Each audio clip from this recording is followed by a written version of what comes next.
Hi guys, my name is Lauren. I'm a UCI graduate, currently working in an academic research lab and as a medical assistant, trying to get ready to apply to medical school next rotation. So I'm excited to be here with PreMedStar presenting at this webinar, and hopefully you guys find this information helpful. Always feel free to post in the chat. All of us panelists will be able to see it, and we'll try and get those questions answered for you guys. So first thing, let's start off with a quick video from PreMedStar.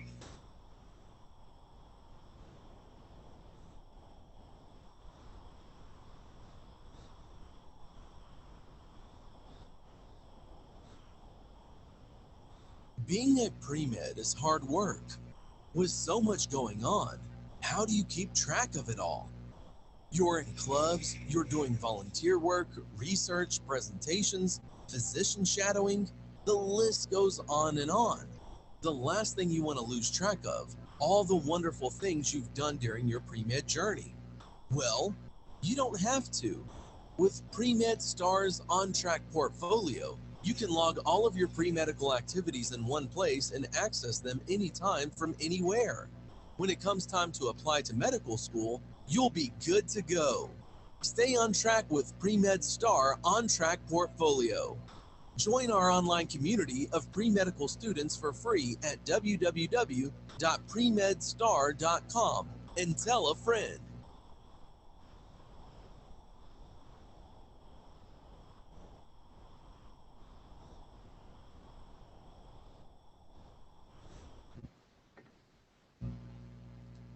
Okay, awesome. So thank you all of you who tuned in to this webinar. For those of you who haven't, it'd be great to sign up for PreMedStar and kind of get yourself ready for applying and networking with other students, medical students, and doctors on the site. So just a quick little brief tour of PreMedStar. You guys can see my homepage here, right? And perfect. So over here, you can see you can be featured as Pre-Med of the Week. Shout out to Jonathan this week. And here's kind of like the layout of your home screen. And so some of the key features that I found most helpful when using PreMedStar is kind of to go through and to utilize the resources on uploading your own personal portfolio. So you can actually go through here, and let me show you here once I scroll down. You can enter in your different demographics and then also keep track of all your different involvements from all your activities all throughout undergrad and anything you've done post-grad if you're taking a couple of different gap years, and really kind of keep track of everything. That way, once it comes to applications, you have everything kind of stored and fresh right there for you to access. And so I know a lot of us are going back into the next school year, so make sure you update your PreMedStar profile with all your summer internships and research involvements and everything you've done over the past summer. Other than that, we also have this new media tab, which you can see here, and you can see different vlogs from some of the PreMedStar members and also other Premed students like Milan and right here, Megan. So you can just scroll through here and always kind of see different tutorials or tips or even vlogs about people talking about their pre-med experience. And so I think maybe one of the other benefits to really kind of navigating and exploring through the page is looking at this recruitment center. And you can directly see that PreMedStar is linked with a bunch of different medical universities. And so here's just a few highlighted ones. We have University of Missouri, University of Arizona just joined, Wayne State's super active on the site, and so is Lincoln Memorial. So you can always find them posting and commenting and giving their insight on helpful tips on how to get ready for medical school. One last thing I actually want to point out is NoteShare here. If you go through here, you'll see that a lot of people post all their different notes with different categories, and a lot of them are MCAT related or maybe things related to like biochem courses or chemistry courses that you'll end up taking. And I actually recently posted a note related to kind of this topic, and it's bookkeeping your medical school application. So one of the hardest things about medical school applications are keeping track of all the different timelines and what's due when. And so let me just open this here. you guys can open this and go to this link here, and it will take you to this Excel file. And basically what I created is just a list of different things for different schools I'm interested in applying to, and then once it gets to secondary time, you can keep track of which school you've sent your application to, who's responded to you with the secondary invite, and keep track of the different due dates and whether or not there's any fee associated with it. And then hopefully land that interview date, and hopefully the status will be accepted if everything goes well. And so that's the ultimate goal here. And what I just want to stress most, I think the #1 thing that I get out of PreMedStar is just being able to talk to other people about the entire process of being a pre-med student. It can be a bit daunting sometimes to go through it all on your own, so it's great. There's a ton of students out there. Definitely go through and make a lot of connections. Utilize the chat feature, just reach out to other pre-meds and kind of see what their experience is, and you can actually ask any questions too if you're struggling with certain areas or just want someone else to talk to regarding the entire process. And so without further ado, I kind of want to lead into introducing you guys to 2 of our leading med students. They are second-year medical students at Colorado University School of Medicine, and they are here to share their insight about how to get through secondary applications. So welcome, Nick and Josten. Hey guys. Hey everybody, thanks for coming. We're really excited to present on this topic. I hope it's very timely for all of you that are working your way through this process. Yeah, I was talking to some pre-meds over here in Colorado recently, and it sounds like the secondaries are starting to flood in, and it can be overwhelming, so hopefully these hints and tips that we provide you make that process a little bit more manageable and less overwhelming. Yeah, and we just want to give a shout out to all of you who are applying this cycle and working really hard day in, day out on these secondaries. We feel your pain, know it won't last forever. You guys are doing great, and we're all really proud of you here. So keep up the great work, and hopefully this webinar serves to kind of make the process a little bit easier. Okay, so we have a PowerPoint we're going to jump into, and we will be taking questions as they come through on the chat, and then also there'll be some time at the end for some Q&A as well. So feel free to post your questions, and we'll do our best to answer all of them. And thank you, Lauren, too. Yeah, thank you. Yeah, that was a really helpful intro. I wish I had all those resources when I was applying. I think that would be very, very helpful. Okay, cool. So we are going to start by going over some learning objectives. These are the things that we want to make sure that everyone tuning in is able to understand by the time we finish this webinar today. So you can see them all here, but what we really want to do is make sure you understand what makes a secondary application effective, why it's important, how admissions committees look at the secondary and evaluate them, and then get into a bit of the process as well. Yeah. All right, so let's get started.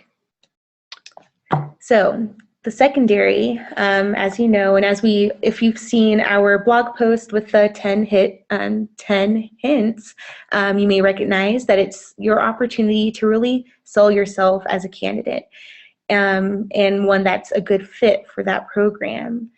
Your secondary should also present some novel information because you know, programs do get your primary, they know what activities you've been in, how many hours you've dedicated, they know your metrics, but what they really want to know is more about, you know, kind of your passion in being involved in that activity or being involved in leadership, and really making sure that shines through so that they're, you know, practically wanting to send you an interview invite as soon as possible. Mm-hmm. And some of you may have felt like, oh my gosh, there was not enough space on the primary application to say everything I wanted to say.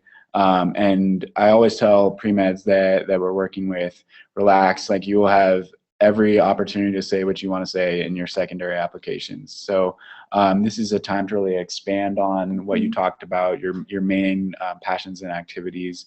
And I think there was a great question that Milan posted on PreMedStar earlier this afternoon about how to not repeat yourself from your earlier essays in your primary application.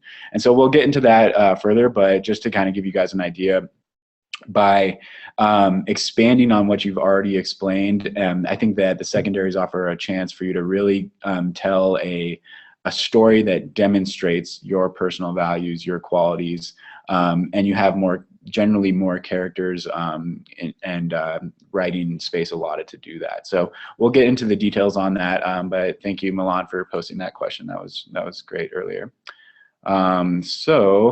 Let's see. We also want to make sure that you guys understand how to go and research a school and determine what values you share. And then as you are crafting your secondary, you want to think about, if I come here as a medical student, how will this program help me achieve my future career goals? And that's something you want to make sure you explain in your secondaries as well. And then the last point, I think it can be really uncomfortable for some of us to talk about our accomplishments. We want to make sure that as you're moving through the application process, you strike the right balance of being confident but not overconfident. Right. Agreed. Yeah. Okay, let's click forward. Okay. So this slide just contains some information about core values, and the definition says a principle or belief that a person or organization views as being of central importance.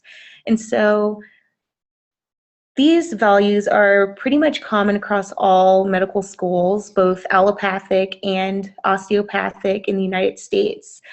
So just values such as integrity, teamwork, diversity, professionalism, compassion, and so much more are really important. And so in your secondary application, try to find a way to talk about your experiences or your work experience that highlights how your participation in that demonstrated some of these core values. Right. I really think that as you are preparing for your applications, or if you're already in the secondary process, it really does pay to take some moments to reflect on what is really important to you. And so as you define your own core values, these are some examples of some things that are important to me when I've gone through this exercise. But you can find lists online. We can also post one to PreMedStar, and it really kind of helps you figure out, why am I really doing this? You know, what drives me on a fundamental level to pursue a career in medicine, and how do these values overlap with the programs I'm applying to? So the School of Medicines that you guys are all pursuing admission to also have core values, and in general, there's going to be a lot of overlap between yours and their values. So that is really kind of the sweet spot that you want to get at in your secondary, because it'll make the admissions people think, hey, like, here's a person we really would love to have as part of our class. They're going to bring a lot of value to our student body. And then, of course, I apologize for any Cavs fans out there, but I had to drop a quote from Steph Curry here. It says, be the best version of yourself in anything you do. You don't have to live anybody else's story. And we were talking about this before the webinar, and just I want to encourage you all to really think about your story. You have a self-narrative that is totally unique to you, and this is what we want to really bring out in your secondary application and in your interviews. So we'll be talking a little bit more about that, and happy to elaborate further on questions too. Yes. All right, so the AAMC has some core competencies that is published on our website that involves interpersonal goals, intrapersonal competencies, as well as some related to thinking and reasoning and science. And so if we take a look,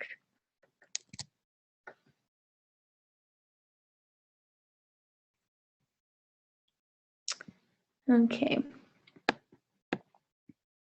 Oops. Sorry, guys, we're having a little bit of technical difficulty.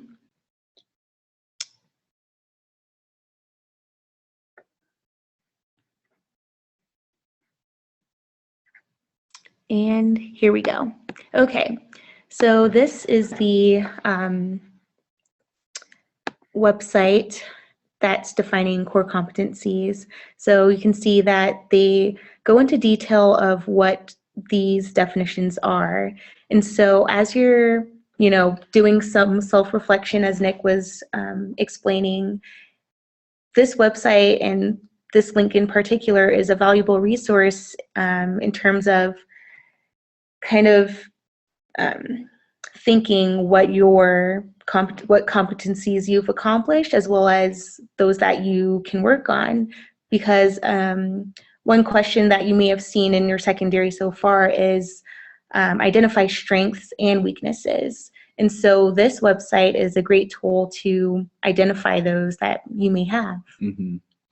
And this is something that the AAMC puts out for all the medical schools and the applicants to look at and say, this is what we believe a successful candidate and someone who's entering medical school should demonstrate.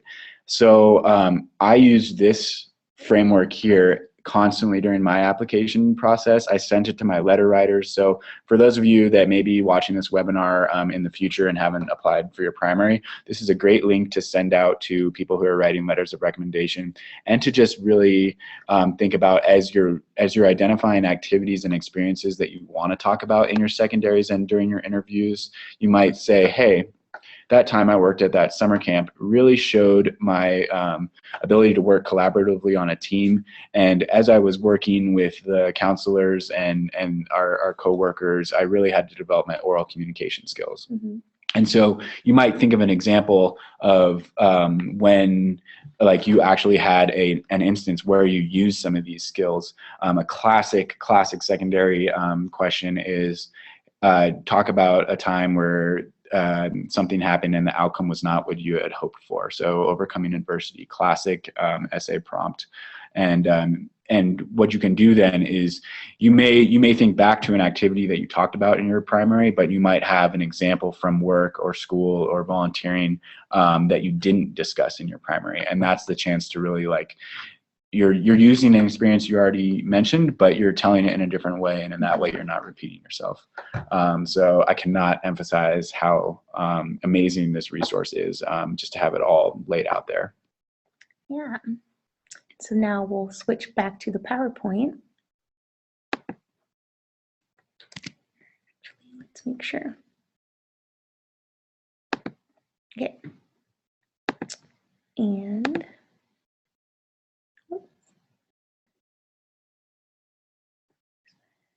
okay. Cool. Okay, so I think where we're going next, here's that homepage again, is now we're going to talk about the process of what you should be doing as you're actually sitting down to write your secondaries. Probably a lot of you have already submitted some secondaries at this point in early August, but it's really important to develop a routine.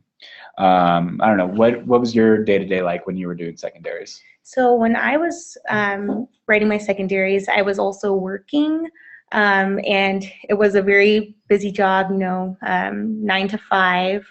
So usually I would try to set aside a time every evening, whether it was an hour a day or even just 30 minutes at a time to devote to crafting my secondaries.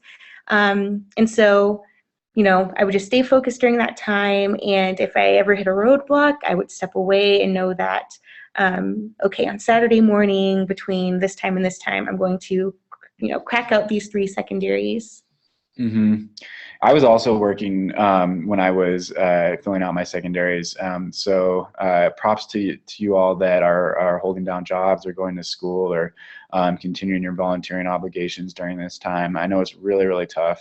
It takes a lot of endurance, but we believe in you. So just keep working hard at it. And I really think that the routine helps, because if you look at your week and you say, I am at work from this time to this time, these are the hours that I have to work on my secondaries. This has to be at the top of your priority list.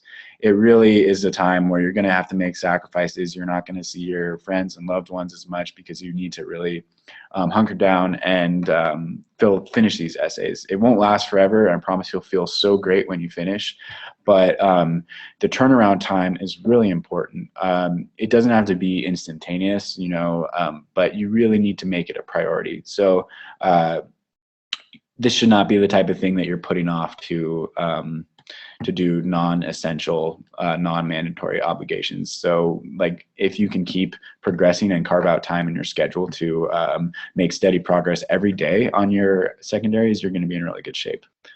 And then one other thing too, like I know I struggle with this, spreading yourself too thin. You know, we're all really passionate and we want to do everything and we get involved in a lot of stuff. But you shouldn't feel guilty about taking some time off to focus on your application. It is a critical time during this part of the summer to make sure that you are submitting your completed applications and your secondaries in a timely manner. So if you do need to take some time away from other obligations, don't feel guilty about doing that. It's something that you just have to make a priority. Okay, so we're going to talk about like to build on that. Self-discipline and like developing that routine is so helpful, because once it becomes a part of your daily life, it does get better. It's like working out or building a skill in any way. So if you follow PreMedStar on Twitter, you might see like the pre-med grind hashtag out there, and we all are like always on the grind, but we you know, we put in that effort day in and day out. Mm-hmm. And so as you can see on this slide, it's really talking about due dates. And so it may not seem like it at first. It may seem like, oh, you know, I have plenty of time to get this secondary in.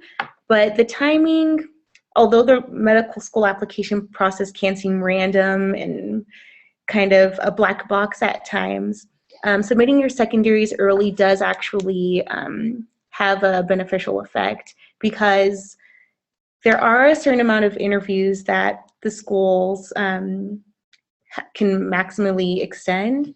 And so the sooner you get your secondary application in, the better chance you have at securing an interview. So let's say that they're reviewing secondaries in waves. If your secondary application is submitted in that first wave, even if you don't get an interview right away, your application will kind of be still in a consideration pool. So the longer your application is in that consideration pool, the better chance you have at ultimately getting an interview, even if it's not, you know, in August or September. Mm-hmm. And so as you're filling it out, you might see like a due date of like October 15th, mm-hmm. November 1st, November 15th. And that's just when they stop accepting the applications.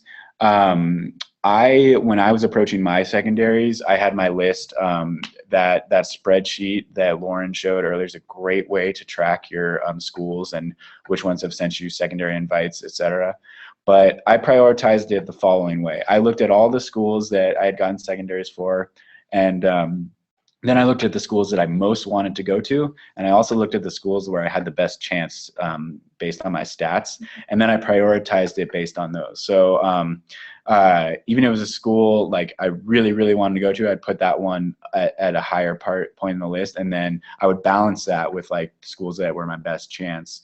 And I think kind of going through and prioritizing them, you'll really start to move through it in an effective way. And the more you do, the easier they get. So those of you that have been working on this, you may start to seeing some overlap in the questions that get asked. So that's something to consider also. Like, just know that you want to get the schools that you really are hoping to go to in as quickly as possible, and you don't want to like let them lag for weeks at a time. You really want to I hesitate to give like a hard like rule like you should get it in within like 1 week or 2 weeks, but as soon as possible is a really good mindset without sacrificing quality. Mm-hmm. So it's hard to put a specific number.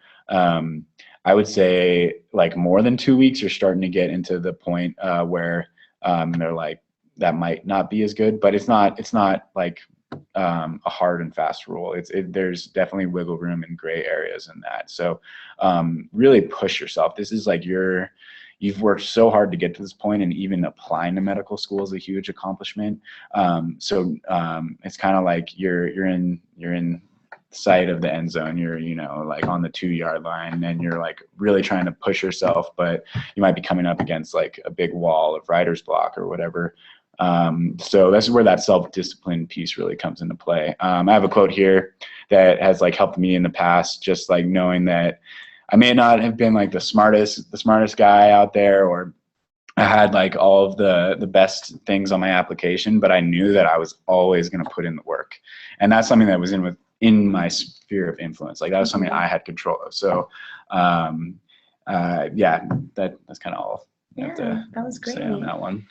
And so if we continue on, we're going to actually link out to DoctorNet, which you may know of. And can you guys still see our web browser? Okay, great. And Do we have it open? I don't know if we do. okay, that's okay. Luckily, we have it in the PowerPoint itself. Okay, so this is studentdoctor.net, which many of you may know of and may be using currently. And so one thing about SCN is that you kind of have to take it with a grain of salt. There are a lot of students from all around the nation who are viewing it, but many of the students who post are either very extremely metrically high achieving, and sometimes that can prevent a skewed view of the types of students that are accepted to a school. Mm-hmm. Even when I was applying to med school and I was looking at the University of Colorado, I was thinking there's no way that I could get in here. All of these students have crazy high MCATs and crazy GPAs and are doing a million different wonderful activities. I'm not nearly as good, but look where I am now. Mm-hmm. And so just remember that there is some valuable information, but you have to be careful on how you use it. So this page is the school-specific discussions, and so it's organized by program across the nation. And so if we fast forward a bit and we click on University of Colorado, and so what you'll see is that usually the very first post is by an official SDN moderator, and they're a trusted member of the website, and what they'll post is questions from the secondary essay. And so this is helpful because it, especially when it comes to timing and pacing, allows you to kind of pre-read these secondaries and get a head start on writing. And so it's helpful because you get to see these optional essays about, for example, the rural track and urban underserved track, and kind of get an early look before secondaries are even sent. I think this post was made in March. And so if you're really determined and motivated and want to get those secondaries out of the way, this is a great way to do it. Mm-hmm. The only thing I would add to that is like really know what you're looking for before you log on to SDN. Mm-hmm. And then much like a surgeon, you want to like be really surgical and precise for the information that you're looking for. So don't get caught up in like, have you heard back? Have you heard back? Like, I got an interview. It's just going to add to your stress. But if you know like, I have a question about this one specific thing about their interview format, or like what the essay question was, that's an appropriate time to use SDN. And then you can get off there. You're running your own race. You want to keep your anxiety level at a very manageable level. It's a roller coaster in the application cycle. So don't let this be a tool, not a source of stress. Exactly. And just like Nick mentioned earlier and kind of alluded to with the Steph Curry quote, every applicant's journey is completely different. You could have 2 applicants with the same GPA, same MCAT score, similar experiences, but one will hear back at different times, and a lot of it has to do with just complete randomness. You know, we have to remember that the programs are being run by people, and that the application process is being run by people. And so things come up. They could have unexpected delays from the administrative side, and while it may seem like there's something, that there's a hindrance on your end, oftentimes it could be, you know, pretty much anything going on at the school side. So just remain patient and know that everything will happen in it, you know, in a certain course, and it's going to be different for every person. Mm-hmm. Ready? Mm-hmm. Cool. Okay. So what you're seeing is the mission statement for the University of Colorado School of Medicine. And so in writing your secondaries, using the school's mission statement can be a huge source of support and source of ideas of what you can write about in your own secondary essays. Mm-hmm. By reading about what the school values, it can allow you to pick up your own values and really assess that you're a good fit for that school. Yeah. So what we'd like to do, we're not gonna read through our whole mission statement, but we thought it might be helpful to navigate to our school's homepage and show you how, when we were writing the secondaries, how we like visit a school's website and then what we take away from it, and how we can use the school's website to find out what's really important and how we can tailor our applications to that. Yeah, so let's go ahead and head over to our web browser, and then we're going to go to I think it's that one. Oh, there we go. Okay. Let's go to that one. So what we have here is was a website, a page that we pulled up from our School of Medicine homepage, and we can go through and kind of look at some of these things on the side. We see we have arts and humanities, a mini med school, and then what I'm kind of looking for are things like, oh, professionalism, like what does that mean in the context of the CU School of Medicine? So if we click on that, it brings us to here. We can see that CU places an emphasis on professionalism. What about me and my experiences can demonstrate professionalism? What does professionalism even mean to me? And, you know, looking at things like the Office of Diversity and Inclusion at a school, looking at some of the community service opportunities, and kind of seeing how you align and what you can bring to the table in terms of how you'll add value to the class is going to be a really great way to tailor your apps. Yeah, absolutely. Especially since the information that a school puts on their website is a large representation of what they value.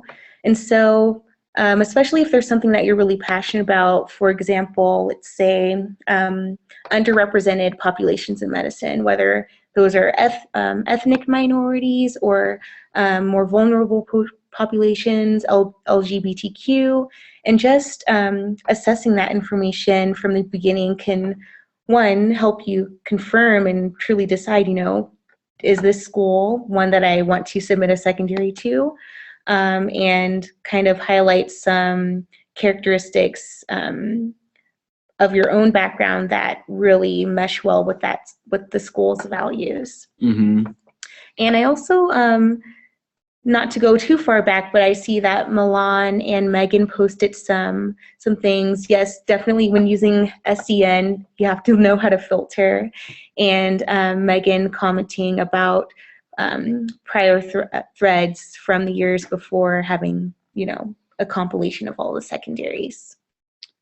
Yeah, so please let us know if you have any questions about like what to look for when you're looking at a school. We have another example from Georgetown School of Medicine. We're not going to go to their homepage in the interest of time, but we'll pull that up. And you can always message us on PreMedStar if you have specific questions that that come up later. Let's see if I can pull it back up. Okay. So this is the Georgetown mission statement. We chose this one. When I was writing my essays for them, I was just really struck by how clearly they communicated their values and their mission statement on their webpage. I remember, like, even 2 years later, it really stands out as a program that was just really transparent on what they look for, what they're looking to do when they're training future physicians, and when their graduates move out into the world, what they want them to be competent in. So they have this concept of cura personalis, which is care of the whole person. And when I went and I was writing those essays, I really felt like, this is something that I can relate to. I feel like these experiences, volunteering at a low-income clinic, volunteering with an underserved population, and really learning to be non-judgmental when working with people like who were drug users or various populations. I really felt like there were some things that about my experiences that sort of aligned well with their mission. So this is just another example of a mission statement. Yeah. All right. And so now the writing process itself can be daunting, but when you start to recognize themes that are similar across all schools, it becomes a little bit easier. And so some themes include diversity and cultural competency. And cultural competency is especially important in this time, because the data on health disparities really is motivating more medical schools to really consider cultural competency when they're reviewing applicants. A lot of essays ask you to talk about your things you did during your gap year, how you might contribute to your class if you were to be accepted, community service, and any adversity or challenges that you've overcome and how you were able to do that. Yeah, and so you'll see these overlap, these common themes come up. They're phrased in various ways as you go through the secondary process, but at some point you'll be like, oh, I wrote an essay that's very similar to this. Mm-hmm. Let me go back and I can kind of pick and choose what I want to include. This sentence is really good. I can use that here. First step, I cannot emphasize enough, read the prompt. You really, really need to make sure that you're answering the question. So step one of the secondary writing process is reading the essay prompt. Then you're going to get into the research and brainstorming stage, which goes through what we just did, looking at the school's mission statement, their values, clicking around on the website, kind of spending some time getting to know the school. And that is really going to help you outline and create a rough draft. So you want to do that and then jump into the editing phase. So you should read back through your work and kind of say, like, okay, like, I can reword this sentence sounds weird. And at that point, you'll move on to your second draft. This is where you really want to be getting feedback. So whoever you have in your network to read an essay, really that feedback is so valuable. Mm-hmm. I don't know who you used. Yeah. I used my mom. That's a great, moms know best, right? Yeah. So when I was applying, so first of all, it can be overwhelming to get a lot of feedback from a lot of different people, because everyone will interpret your essays differently and everyone will have different insights based on their own personal experience. But what I found is that the person that helped me build my strongest personal statement for my primary was also someone that I trusted to review my secondaries. And she happened to be the health professions advisor at my undergrad, and she used to be on an admissions committee at Hofstra University. So she knew what AdComs really value in applicants and was able to give me some very great feedback on how to present my best self. Yeah, I mean, the feedback, because we get sometimes so in our own heads, especially when we're writing about ourselves, it really helps to kind of get a second set of eyes at least on that. So you will get feedback, you will take the feedback and edit appropriately, and then you'll move towards the final draft. At this point, you want the reader to give you feedback again, and then you're going to edit again and reread it, because you may realize, especially if you're recycling stuff from other essays, that you've made some colossal grammar error, or maybe even like cut and paste the name of a different school into your next secondary. So the last thing you want to be doing is saying like, oh, I'm applying to this school of medicine, but you actually have the wrong name. So it's really important to read it again once you've gone through this whole process and you're doing your final edits before you submit. And then that submit feeling, I still remember the anxiety of like clicking that. So yeah, just try your best, especially after going through so many kind of runs of being looked at and being picked through, but definitely stressing the name, making sure that it's correct, and even understanding whether it's a school of medicine or college of medicine or health sciences university. Some schools have very specific names. So for example, Harvard is actually called Harvard Medical School. And so, you know, calling it a school of medicine might, depending on who's reading your secondary, might, you know, not be so great in your favor. And so just really kind of showing that you paid attention and that you really thought, you didn't just have a rushed job on your secondary. And I think, let me see if I put it in here. Oh yeah, so here's some quick tips, and then in the interest of time, we'll kind of move quickly through some of these last slides so we have time for your questions. But one thing I found really helpful when I hit writer's block is I would pull out my phone and I'd record somebody interviewing me, because I found it easier to talk than to write sometimes. And then, like you were saying, it's so important to take breaks, exercise, see your friends, do something fun when you come up against this wall and you're feeling like, oh, I can't do anything else right now. That's when you really need to take a break. And then just from like a writing standpoint, sometimes it can be helpful just to start getting words on the page without worrying about quality. It's almost like a stream of consciousness. It's more of an exercise to overcome writer's block.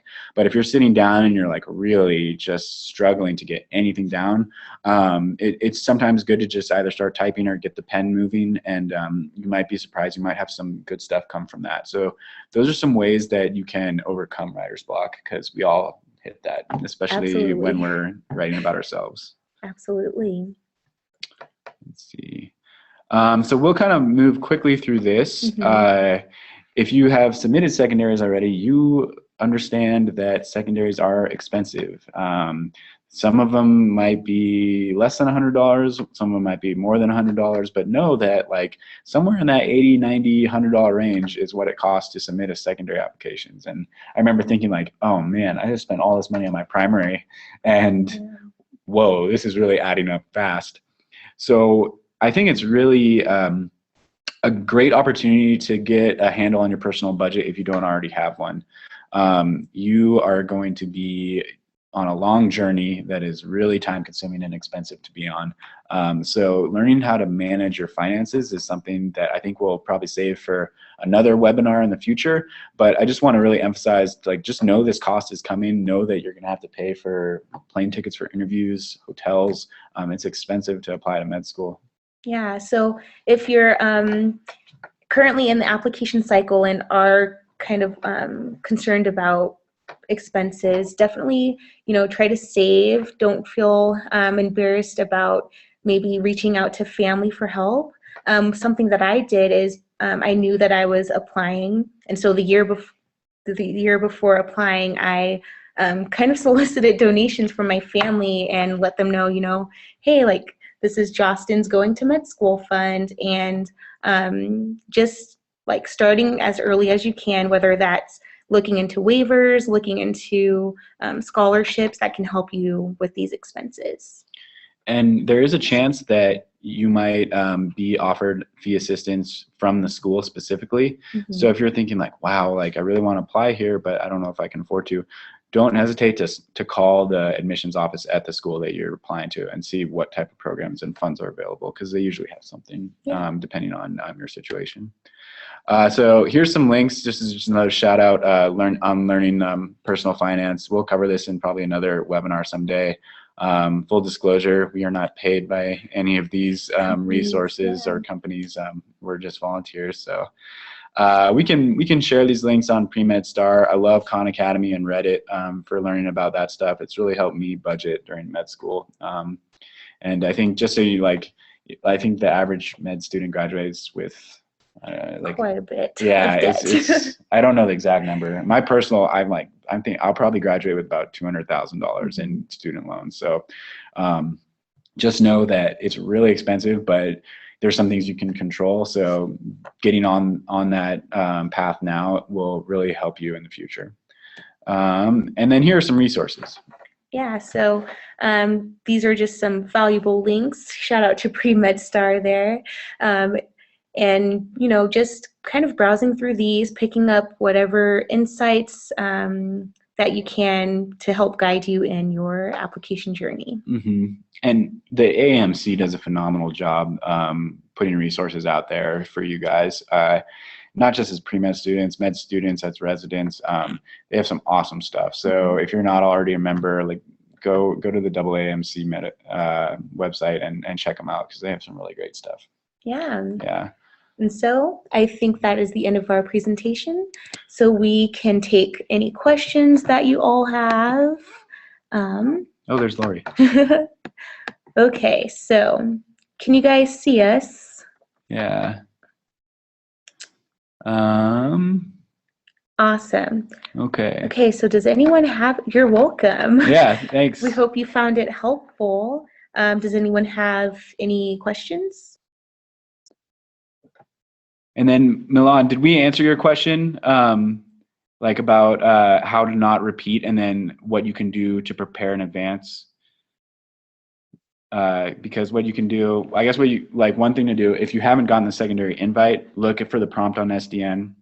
And then another thing to do is think about how you can elaborate on the experiences you wrote in your primary. Maybe you really wanted to include a story about a patient encounter in one of your experiences, but there just wasn't room. So this is your chance to do that. Yeah. Let's see. So Emily is asking, other than a resume, is there anything else we should be giving to our references? Oh, that's a great question. Yeah. So Nick, would you like to take that one? Sure. So I think it's important to think about who's writing your letter. Is this person faculty? Is it a work supervisor? Is it someone from my volunteering experiences? So depending on who they were, I would send them different things. I would even point blank tell them, look at those core competencies. I felt like I demonstrated this during our work together. Would you feel comfortable talking about that? Because that way you can find complementary experiences and letters, so that you're not just hitting the same core competencies in all of your letters, but you're covering more ground. So at least in my post-bac program, we had to fill out like a bunch of essays and stuff, but when I went to my work supervisor, I actually emailed a few of my colleagues and told them to send a comment about what it was like to work with me to my letter writer. You can also have more than one person sign your letter, even if you just have one person like writing it. That can be a powerful way to show that, hey, I work on a team and more than one person has enjoyed working with me. Let's see, what else are we having? And so Maurice, yes, this slideshow should be online. It's currently being recorded and will be available after it's complete. Let's see, and then Auburn, should we prioritize schools that screen primary applications over schools that don't? That's a good question. What do you think? I think it depends on your approach to the entire application process. So it really depends on the individual applicant. Some applicants who may have very strong metrics and may feel that they have a very great chance of getting into some more competitive schools might choose to be more selective in choosing which schools they apply. However, I feel like we should all kind of err on the side of just being very open-minded, and it's sometimes hard to determine which schools really screen primaries, because generally that information is confidential, and a lot of the information about schools that screen are just based on student speculation. Mm-hmm. One other thing that we didn't talk about, but if you're looking at your school list and you've been like, okay, these are my top choices, these are the schools that really match up with my stats well. Some schools have really short secondary applications. So sometimes I would just be like, wow, like I could probably do this application essay really quickly. I'm just gonna knock this one out right now. And so that might bump them up in the list, whereas like, just so I can get it off my plate, whereas there might be a school that I really would like to go to, but their essays are enormous and they're going to take me like a long time to finish. Oh, I see, Auburn, you posted a follow-up. So, that sounds like it's a new feature. I was looking at the MSTAR recently, and it looks completely different than when I was checking it out 2 or 3 years ago. Mm-hmm. And so, still, I think we should just be open-minded. Yeah, I hope that answers that question. And then I did go to the post-bac program at San Francisco State University. So I thought it was an awesome program, great faculty support. If you guys have questions about non-trad students and career changers and stuff, I'm happy to answer them on PreMedStar. And let's see. And Sharnice asks, how do you handle secondaries with a high word count, like 500 words? Yeah, those were tough, especially, Mm-hmm. You've gone through your entire primary and doing the personal statement, and it's like you go in, it's like a roller coaster. 1 second you're thinking, oh man, I don't have enough characters, and then, oh man, there's too many characters. Do I have to like get 499? Like what do I do? But I think just kind of doing some reflection, especially for sometimes it can feel repetitive for the secondaries that are like a larger essay, but just really carefully reading the question and trying to pick out some of the key language that they use, and finding a way to pick out things from your own experiences that align with those core concepts that they're trying to get at. Mm-hmm. And I would say you don't need, like, so 500 words is like a guideline of about how long your essay should be. But if it's 400 words, it's not wrong or in any way bad. It's better to have a really strong essay come in at 400 words than to ramble for another 100 words just to hit that 500 word count. So Absolutely. As long as you're answering the question and you're not repeating yourself, I think you'll be in good shape. And yeah, I remember feeling like, oh man, like you open the secondary and you're like, you see all these questions and you're just like, oh. But just know that like all the work you're doing is going to pay off, and hopefully in a year you're like getting ready to have your white coat ceremony and start medical school and just take that next step in the journey. So the work that you're doing now is going to pay off. We believe in you guys. So yeah, looks like we can take a couple more. Yeah. And you can always find us on PreMedStar. Happy to connect on there and answer any individual questions that come up. And that's right, Milan. There is a light at the end of the tunnel. Yes, definitely. And I guess like as a med student now, I'm like, oh, there's always like the next thing you're working towards. But just like sometimes take a moment and realize what an amazing accomplishment it is to even apply to medical school. You know, you've taken the MCAT, you've submitted your primary, you're now this far along in the journey, which is years in the making. So you should be really proud of yourself for making it to this point. And remember why you're doing it. You know, whatever it is about your core values that have driven you to a career in medicine, use that as a source of motivation, because at the end of the day, you're entering a career that is so rewarding and such a privilege to be able to help people with their healthcare. All right. Okay. Sorry, guys. I have some questions that came in a private Q&A. So I'm just going to read them to you. The first one is, what is the minimum MCAT score for your school? I couldn't find it on your website. Ooh, that's a good question. Right. So I'm actually not sure if they have posted that. I do remember there's a page about like for pre-meds. but I'm pretty sure that information is on the MSAR. I would have to double check. Yeah, and I think the average, they posted the average. Okay. I can't remember what it is, so don't quote me on this. I think it's around 508, 509 for the MCAT 2015 and later, which I think you guys all probably took. But don't like be discouraged if your stats are falling like outside of the like some average arbitrary range, because more and more schools are moving towards a holistic review of the application, and they read your essays. So your MCAT is not the end all be all. Obviously it helps if it's an awesome score, but like I remember submitting my secondary to University of Colorado and thinking like, well, I'm never going there. And it ended up being a really great fit. So I think that it is important to be aware of the stats and stuff and use that to guide you, but don't let it limit you. Yeah, and we are like I'm so happy to have ended up here. I feel like we have a lot of classmates that have like all types of backgrounds. So like they really took the diversity part of the mission seriously here at CU. Let's see. Okay, awesome. And then there was actually one more question. It says, I took the MCAT and my score won't be released until the 22nd of this month. Does it count against me if I have everything written out but do not submit until my MCAT comes out, or should I go by the 2 weeks rule of thumb? Ooh. So I'm not sure, they don't say, but I think they're referring to their primary, submitting their primary. So I have a pretty strong opinion about this. What do you think?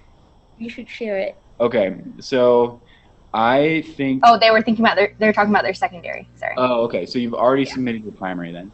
Got it. So I would say just know that the schools aren't going to read your application until it is complete. And by complete, it means you have all of your essays in, all of your letters in, and all of your scores in. So you need to be verified by the AAMC for your transcript and your MCAT. You need to have your letters of recommendation in, and you need to have your secondary essays in. So it's not like ideal, but I wouldn't say you're outside the window. Right. I think especially given that the application process can be a black box, especially with submitting through AMCAS. So if you're able to submit your secondaries or through the school actually, that can help kind of reduce the chance of there being any technical issues or processes that slow down that verification time. Yeah. And I would submit like as quickly as possible if you're happy with your MCAT score and you're feeling like you want to submit. You have all your essays written, like do them ASAP once you get that score.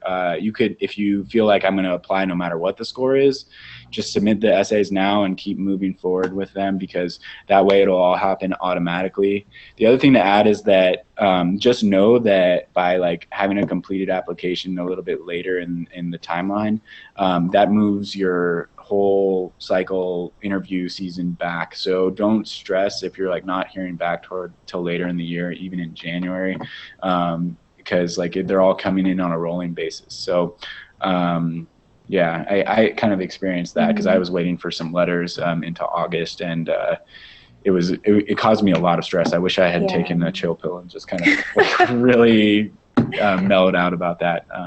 Yeah. Okay.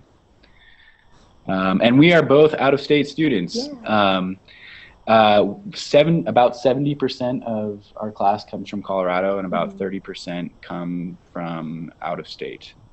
So it's kind of the breakdown for our school. Yeah.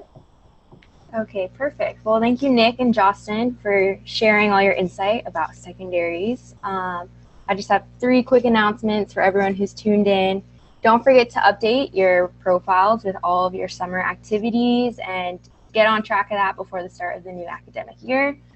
Look out for a forum that I'll start right after this webinar about what you'd like to see in future webinars, post topics that you're interested in learning more about. And make sure to put down September 5th on your calendars for a back to school webinar hosted by Dr. Dale. So thanks everyone for tuning in. Don't forget to add us all on PreMedStar, and we look forward to meeting you all again soon. Yes, Thanks, good Lauren. luck. And thank you for Yeah, hosting, thanks, everyone. Lauren. We really Thank appreciate you, it. everyone. All right. Bye. Bye.